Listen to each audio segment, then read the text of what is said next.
கச்சத்தீவு அருகே மீன்பிடித்துக் கொண்டிருந்த பாம்பன் நாட்டுப்படகு மீனவர்கள் மீது இலங்கை கடற்படையினர் கற்களை கொண்டு தாக்குதல் நிகழ்த்திய சம்பவம் அதிர்ச்சியை ஏற்படுத்தியுள்ளது.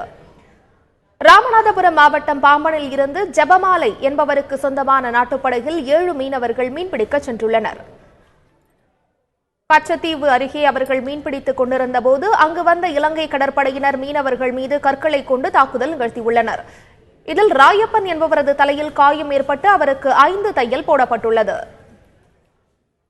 பாம்பனிலிருந்து 2 மணி அளவில் நாங்கள் கடலுக்கு நாட்டுப்படகில் 7 பேர் கொண்ட படகு போனோம். கச்சத்தீவு அருகே வலை விட்டுருந்தோம். சுமார் ஒரு 8:30 மணியை போல் இலங்கை இராணுவ படையினர் வலையை வாங்க சொன்னார்கள். நாங்கள் வலையை வாங்கிக்கிட்டு இருந்தோம். அவங்க வலை வாங்கிட்டு அத்துமீறி எங்களை கல்களை கொண்டு தாக்கினார்கள். தாக்கி விட்டு வலையை வெட்டி போட்டு எங்களை அடித்து கொண்டு நீ உடனே வலையை வாங்கிட்டு போன்னு சொன்னார்கள். அதனால் நாங்கள் வலை வாங்கிட்டு தான் இருந்தோம். அதுக்கு மேலே தான் எங்களை மண்டையில் அடித்து என்னை மண்டையை உடைச்சிட்டார்கள். 6 பேருக்கு காயம்.